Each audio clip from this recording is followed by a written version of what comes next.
morning students, I welcome you all. As we all know that we are studying and we are learning how to solve linear equation in one variable. This is our topic of class 8 second chapter. In previous videos we have learned what are linear equation in one variable and how to solve them. इन अपने पिछले video में हमने देखा कि किस तरह से हम अगर एक तरफ वेरिएबल दिया हो और दूसरी तरफ हमको कुछ क्वांटिटीज दी हो तो किस तरह से उसको सॉल्व करके हम वेरिएबल की वैल्यू को निकाल सकते हैं. To solve an equation means to find the value of variable. Today we shall discuss another type of linear equation and the type is solving equations having variable on both sides. अगर हमारे पास ऐसी equation आ जाए जिनके दोनों तरफ variable दिया हो, दोनों तरफ, हाँ वेरिएबल हमेशा एक ही रहेगा. अगर x का तो x दोनों तरफ रहेगा, अगर इक्वेशन y में तो दोनों तरफ y रहेगा. जैसे यहाँ पर हमें दोनों तरफ t दिया है, ये t वेरिएबल है, तो इधर भी है वेरिएबल और इधर भी है वेरिएबल. तो इसको कैसे सॉल्व कर सकते हैं? तो बहुत सिंपल है, बहुत मुश्किल नहीं है. छोटी सी बात को ध्यान रखनी, हमने पहले भी डिस्कस की थी कि हमें जिस वेरिएबल की वैल्यू निकालनी है उसको हम लेफ्ट हैंड साइड में ले आएंगे और बाकी सारी क्वांटिटीज को बारी बारी से हम राइट हैंड साइड में ले जाएंगे. हम जब किसी क्वांटिटी को राइट से राइट ले जाते हैं तो होता क्या है, उसका साइन चेंज हो जाता है. अगर कोई क्वांटिटी लेफ्ट हैंड साइड में ऐड हो रही है तो राइट हैंड साइड जाके वो सब्ट्रैक्ट हो जाती है. जब कोई क्वांटिटी सब्ट्रैक्ट हो रही है तो साइड चेंज करने पर वो ऐड हो जाती है. अगर वो क्वांटिटी एक साइड में मल्टीप्लाई हो रही थी तो दूसरी ओर जाकर वो डिवाइड में चली जाएगी, डिवीजन में चली जाएगी, यानी डिनोमिनेटर में चली जाएगी. और अगर कोई क्वांटिटी एक तरफ मल्टीप्लाई हो रही थी तो डिवीजन जाएगी और अगर डिवाइड में है तो अगर वो मल्टीप्लाई होगी.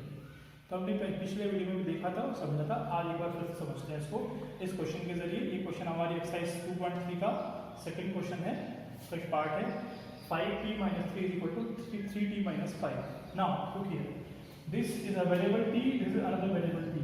दिस इज कांस्टेंट, इसको उधर ले जाना है और -5 को उधर ही रखना है क्योंकि हमें इसकी जरूरत नहीं है. तो सबसे पहले क्या करते हैं, हम इस -3 को उधर ले जाएंगे. तो 3t - 5 और जब ये -3 इधर जाएगा राइट हैंड साइड में, जैसे मैंने पहले बताया, ये क्या बन जाएगा +3. इधर ये सब्ट्रैक्ट हो रहा था, उधर जाकर ये ऐड हो जाएगा. इसको मैं सबसे पहले वीडियो में समझा था कि होता कैसे है.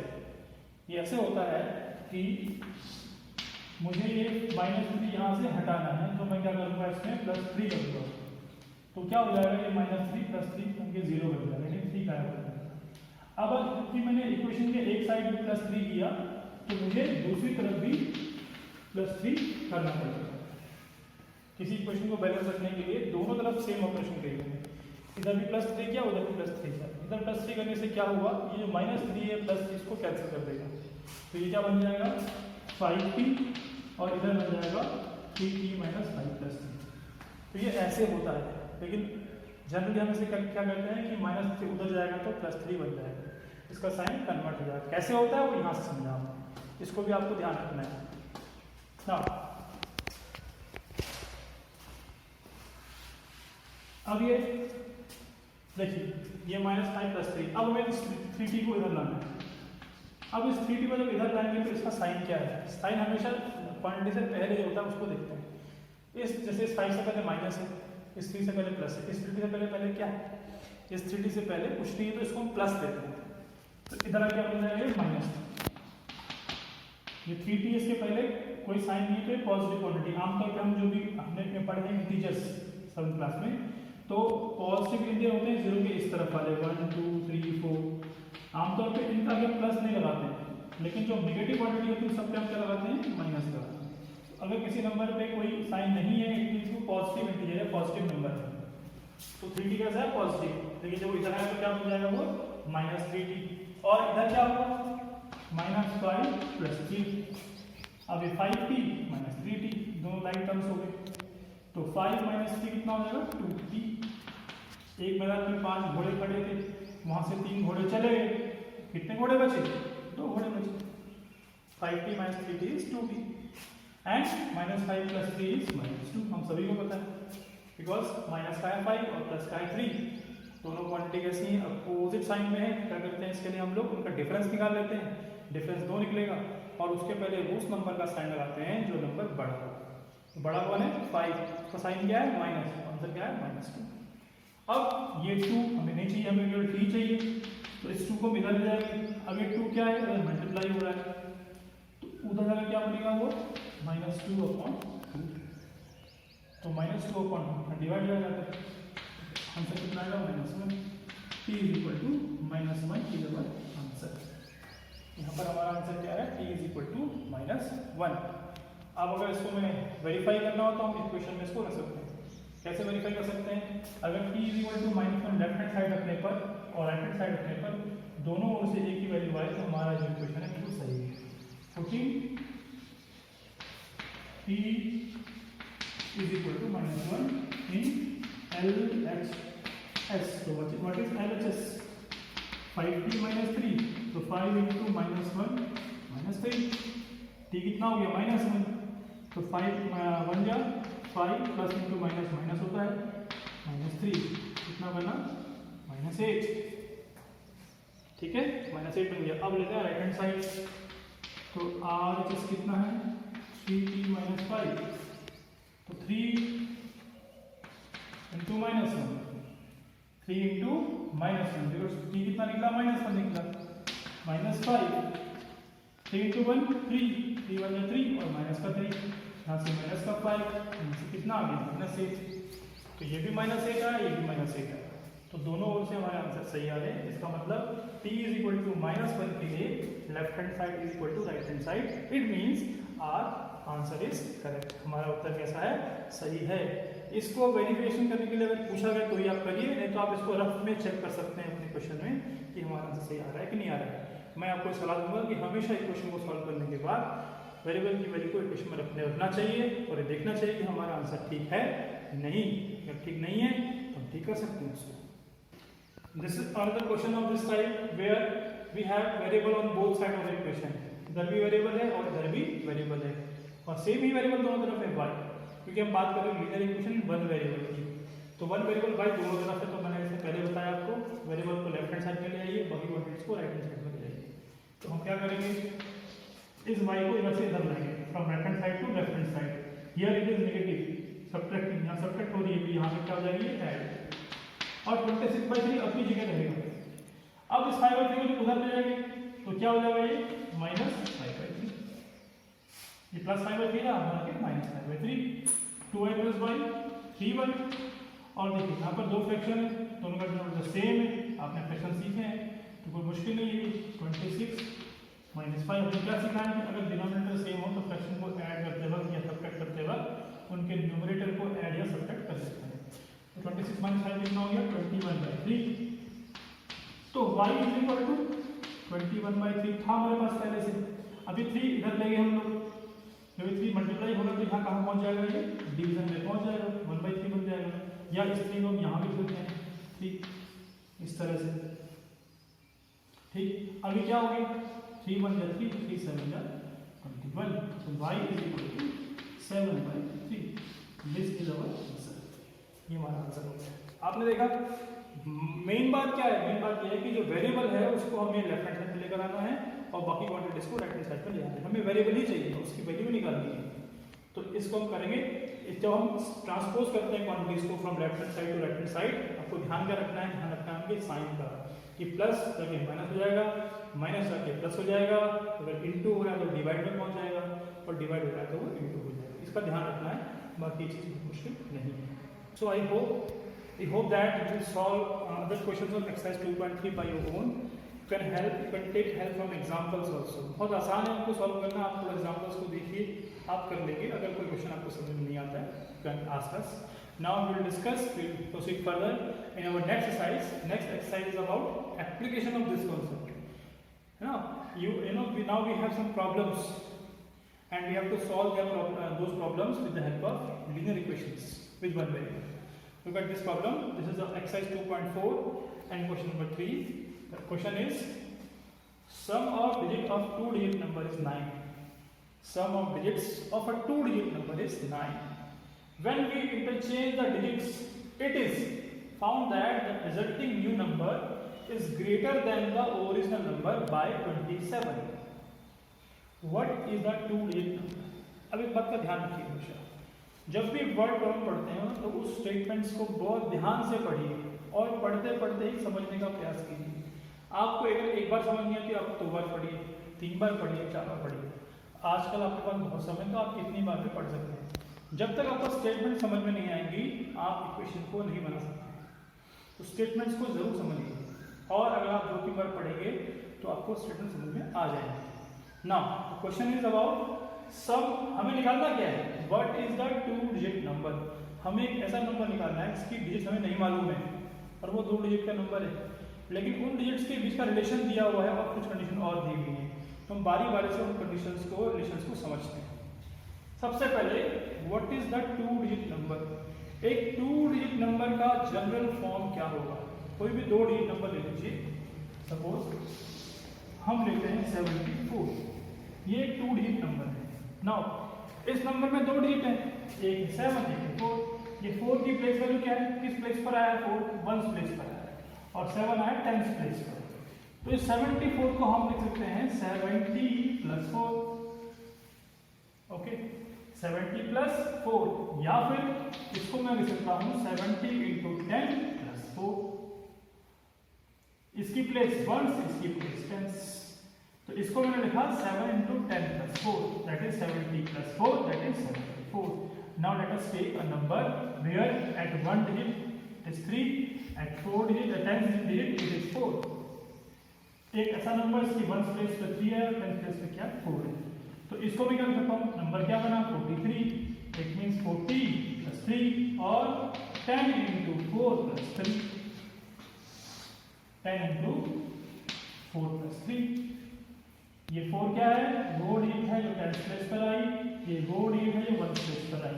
यहाँ पर 4 1 प्लेस पर आया और यहाँ पर जो 7 है वो किस पर आया, 10 प्लेस पर आया। 10 × 7, 7 10 प्लेस पर आया। इसका मतलब कि अगर कोई 2 डिजिट का नंबर हो और उसके 1 प्लेस की डिजिट हमें मालूम हो, जैसे 4 मालूम थी या 7 मालूम हो, तो उसको हम इस फॉर्म में लिख सकते हैं। वो फॉर्म क्या है, 10 × 10 place digit plus 1 place digit.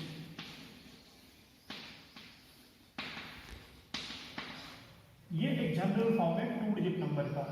10 × 10 place digit, 10 × 7, 7 क्या है, वो डिजिट है जो 10 प्लेस पर आई है, प्लस 1 प्लेस डिजिट। ये 4 क्या है, 1 प्लेस पर आया। यहाँ देखिए 43, 10 × 4, 10 × 10 place digit, 10 × 10 place digit.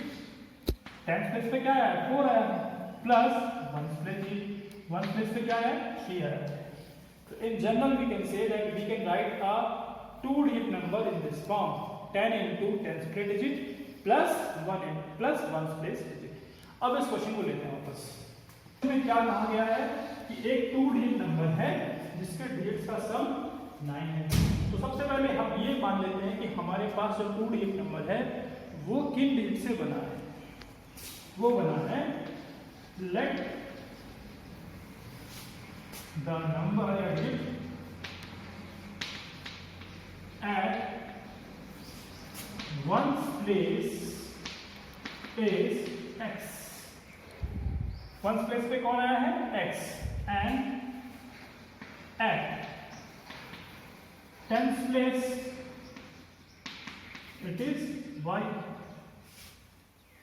Digit at 10th place is y. हमने मान लिया कि जो 10th प्लेस पे 1st प्लेस पे डिजिट है वो x है और 10th प्लेस पे वो क्या है, y है। तो हम नंबर क्या बनेगा, the number is equal to 10 × 10th place digit. अभी हमने लिखा था 10 × 10th place digit. What is 10th place digit, y plus x। It means 10y plus x। ये हमारा नंबर है, दिस इज आवर नंबर। अब इसमें हमें एक कंडीशन दी है, ठीक। कंडीशन क्या है कि दोनों डिजिट का सम 9 है। From the question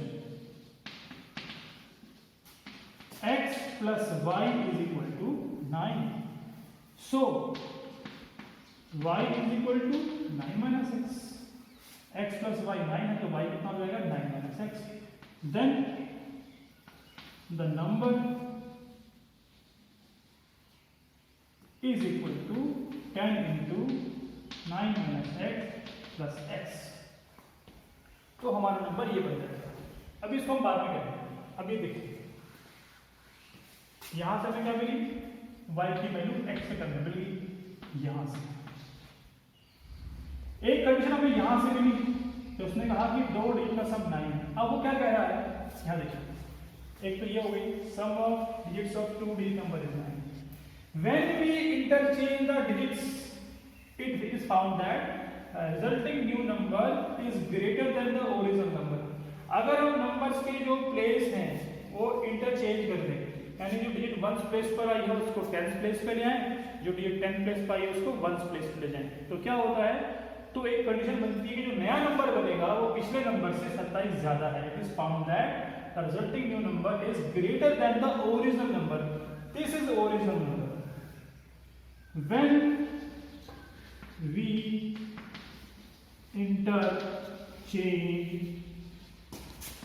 the digit, the new resulting number, the new number is 10x plus y। क्यों? जो 1 प्लेस था उसको 10 प्लेस पे लिया, जो 10 प्लेस पे था उसको 1 प्लेस पे ले गए, तो नंबर क्या बन जाएगा 10x plus y। अब फ्रॉम द क्वेश्चन, क्वेश्चन कह रहा है या कंडीशन कह रही है कि जो नया नंबर है it is found that the resulting new number, this is resulting new number, found that the resulting new number is greater than the original number by 27, is greater than the original number. Original number क्या था 10y plus x, इससे 27 ज्यादा है 27। अब ये हमारा दूसरी question बन गई। 10x plus y, the new resulting number is more 27 more than the original number। ये हमारा ओरिजिनल नंबर है। ये नया नंबर कैसे बना, हमने इंटरचेंज की डिजिट्स को, ये बन गया। अब इसको हम सॉल्व करेंगे। अब देखिए इसमें क्या प्रॉब्लम है कि y और x दो वेरिएबल है यहाँ पर, x और y, x और y। तो हम लोग y को x के टर्म में ले आएंगे, कहां से, इस इक्वेशन से। ये हमें हेल्प करेगा क्योंकि एक ही इक्वेशन में दो वेरिएबल निकालना मुश्किल है। तो हम क्या करते हैं कि वेरिएबल्स को ही चेंज कर देते हैं, सारी इक्वेशन को एक ही वेरिएबल में ले आते हैं। तो y is equal to 9 - x, जहां जहां पर y है वहां पर रख देंगे 9 - x और अपना आंसर हमारा निकल जाएगा। देखते हैं, ये क्वेश्चन अपनी बुक में भी दिया हुआ है, वहां से इस क्वेश्चन को देख सकते हैं। We get 10x plus y, the new resulting number is more than 27 more than the original number. Now what is y? Y is equal to 9 minus x. So 10x plus 9 minus x plus 10, 9 minus x plus x plus 27। यहाँ y था, यहाँ पर 9 minus x लिख दिया, यहाँ y था, यहाँ पर 9 minus x लिख दिया, x अपनी जगह है, 27 अपनी जगह दिया। अब सिंप्लीफाई करते हैं इसको, तो 10x plus 9 minus x, 90 minus 10x plus x plus 27, ये हो जाएगा 10x minus x कितना हो जाएगा 9x plus 9, 90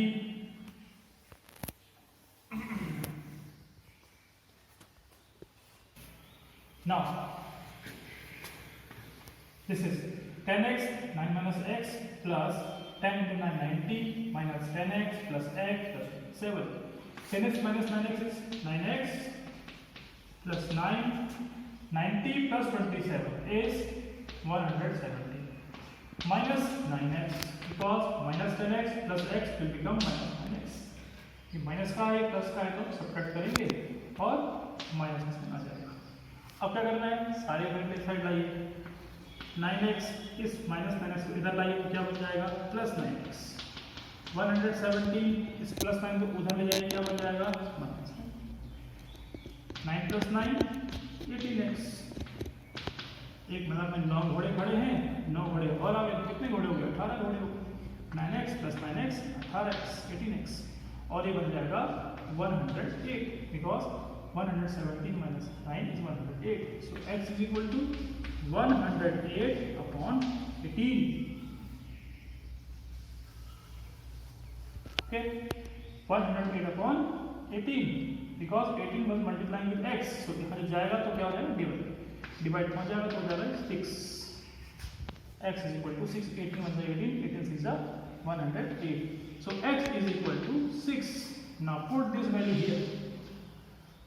If x is equal to 6, then y is equal to 9 minus 6, that is 3.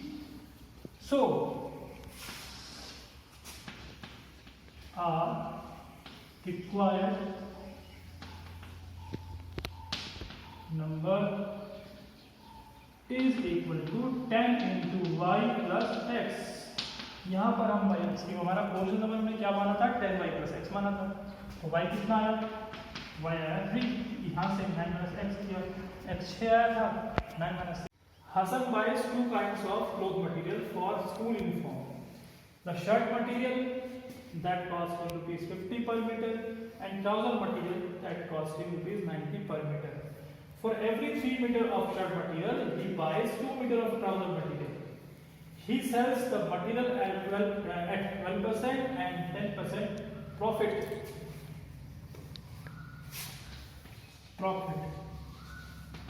Respectively.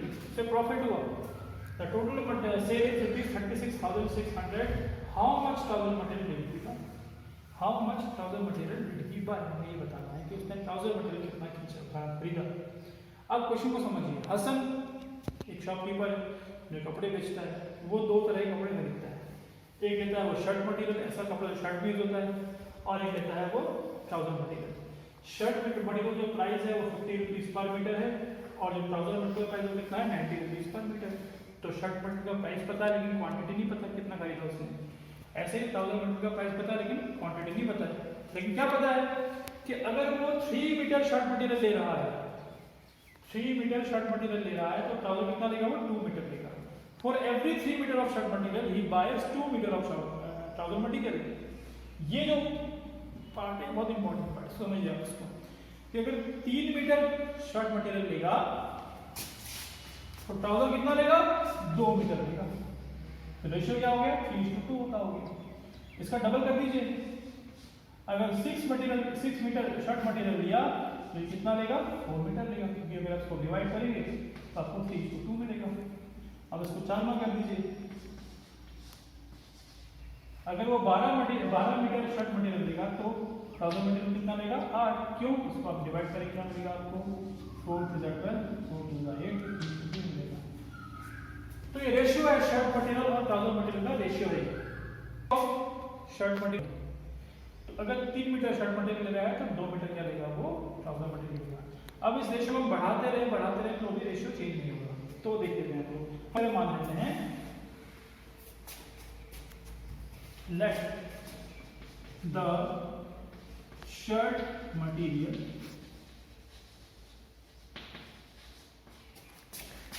that Hasan buys is 3x metre. कितना खरीदा उसने, 3x metre लिया. Then the trouser material that Hasan buys will be equal to 2x metre. जब ये होगा तभी तो वो कंडीशन सेटिस्फाई होगी कि 3:2 का रेशियो है. जब 3 मीटर ये तो 2 मीटर ये. अब x इक्वल टू 1 रख दीजिए दोनों जगह, तो रेशियो 3:2 ही करेगा. हमने देखा अभी. x इक्वल टू 2 रख दीजिए तो भी रेशियो 3:2 का रहेगा. x इक्वल टू 3 रख दीजिए तो भी रेशियो, कोई भी नंबर रख दीजिए x की जगह पर, आपका रेशियो सेम रहने वाला है. तो 3x उसने शर्ट मटेरियल लिया और 2x उसने ट्राउजर मटेरियल लिया. कॉस्ट कितने शर्ट मटेरियल की, the cost of shirt material, the shirt material that cost him rupees 50. 1 metre 50 rupees का लिया. कितना उसने, 3x metre.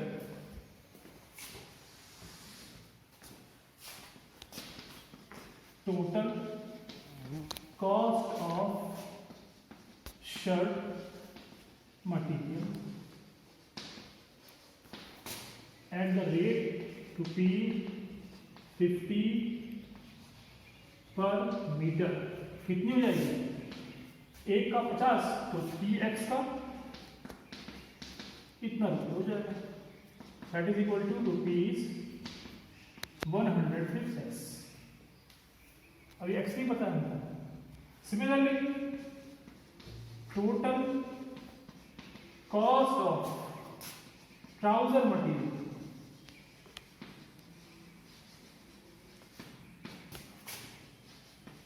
Eight the rate, क्या रेट है ट्राउजर का, 90 रुपीज पर मीटर, 90 पर मीटर।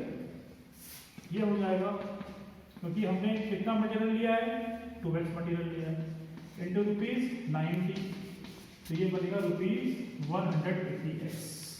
ये है कॉस्ट प्राइस है। What is this cost price, जो उसने खरीद की। लेकिन जब कोई दुकानदार खरीद करता है और उसको बेचता है तो वो उसको अपना प्रॉफिट भी जोड़ लेता है।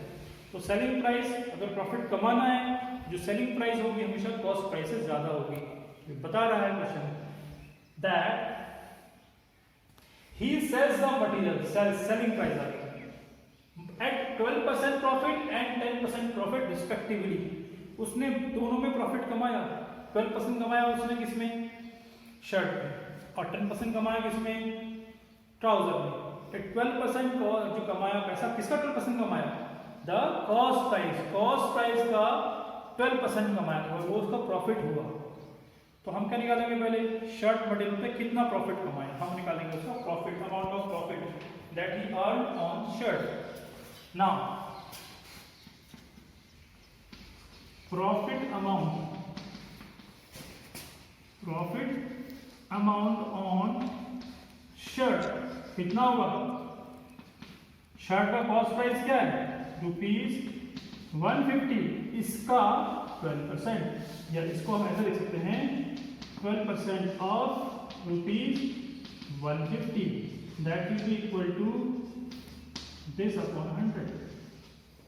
12% पर सेंट, यानी हर 100 में उसने 12 रुपए कमाए, तो 12/100 पर बने ये और सेंट बने सेंचुरी 100। तो अगर इसको सिंप्लीफाई करेंगे, ये 0 से 0 कैंसिल हो जाएगी, 5 2 जा 10, 5 2 जा 50, 2 6 जा 12, कितना हो गया, और यहाँ पर एक x भी था, तो हो जाएगा 18x, रुपीज 18x का प्रॉफिट क्या हुआ उसको शर्ट पर हुआ। तो शर्ट का टोटल प्राइस क्या बनेगा, सेलिंग प्राइस ऑफ शर्ट कितना बन जाएगा, तो उसका cost price that is CP plus profit, जितने में खरीदा प्लस जो प्रॉफिट उसने जोड़ा उसमें अपना, वो दोनों जोड़ के बन जाएगा सेलिंग प्राइस, कितने में बेचा, तो खरीदा कितने में 150x में, बेचा कितने में 18x में, टोटल प्राइस क्या हो गया 168x। ये हुआ शर्ट का टोटल सेलिंग प्राइस। सिमिलरली हम निकालेंगे अब किसका, ट्राउजर का profit amount on trouser.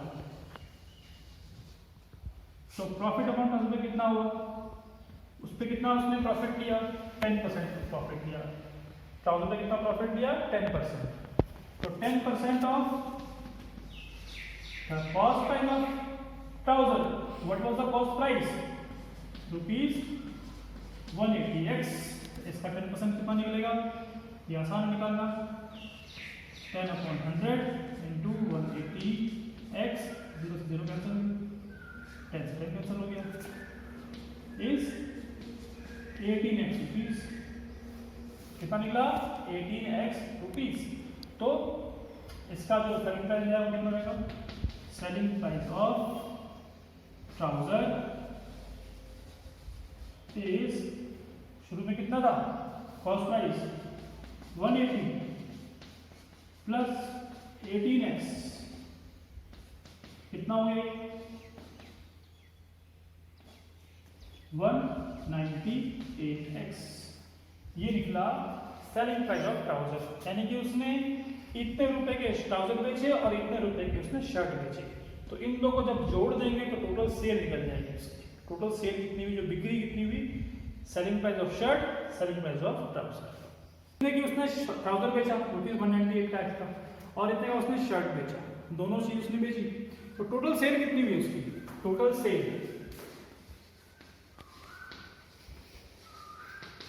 Shirt बेची 168x रुपीज की और ये बेचे 198 रुपीज एक्स की। इन दो को ऐड करेंगे, 8 + 8 16, 9 6 15 और 1 16, 1 1 2 1 3, इतना x 366 x, ये उसकी टोटल सेल है। यहाँ पर हमें x नहीं मालूम है। अब देखिए क्वेश्चन में कंडीशन और दी हुई थी लास्ट, वो क्या थी? The total sale is ₹36,600।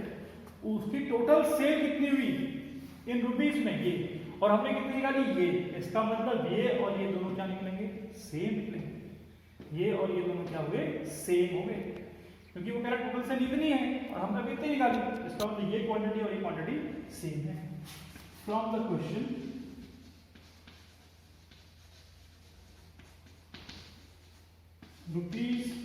₹360x is equal to ₹36,600। अब यहाँ से हमें x चाहिए, तो x को छोड़ के बाकी उधर ले जाइए आप, तो ये हो जाएगा अपॉन 6, और जब इसे डिवाइड करेंगे तो ये बहुत सिंपल है। 366 बन जाए 366 और 2 0 आएंगे पीछे, तो 100 x इज इक्वल टू 100। जब x इज इक्वल टू 100 आया,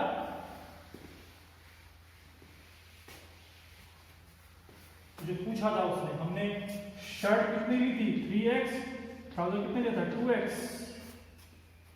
इतना मीटर लिया था। तो द ट्राउजर मटीरियल, उसने पूछा है हमसे लास्ट में, the trouser material that Hasan bought, हमने शुरू में माना था कि अगर 3x वो ले रहा है शर्ट का मटीरियल, तो ट्राउजर हो जाएगा 2x, तो 2x में रख देंगे x की value. 2 into 100 metre, that is 200 metre trouser material लेता है। So this is our answer. और शर्ट कितना देगा? 300 मीटर शर्ट ली होगी उसने। सो ये हमारा आंसर है। इस क्वेश्चन में देखिए दो कॉन्सेप्ट और आए होंगे आपके। एक आपका इसमें ऐड हुआ रेशियो एंड प्रोपोर्शन का, और एक इसमें ऐड हुआ लॉस एंड प्रॉफिट का। तो कई बार क्वेश्चन में एक साथ कई सारे कॉन्सेप्ट भी मिले हुए होते हैं। आपको इन सभी क्वेश्चन में करना क्या है? क्वेश्चन को ध्यान से पढ़ना है, कंडीशंस को बनाना समझना है, तो इक्वेशन बनानी है, और फिर क्वेश्चन सॉल्व करना आपने सीखा है। तो ये जो एप्लीकेशन पार्ट है इस एक्सरसाइज का, ये बहुत इंपॉर्टेंट है। आज मैंने 2-3 क्वेश्चन आपको समझाए। I hope I will solve all the questions of 2.3 and 2.4। आप एग्जांपल्स को भी करिए, वो भी आपको काफ़ी हेल्पफुल होंगे। अगर कोई क्वेश्चन आपको नहीं आता है, फिर आस्क अस। Thank you.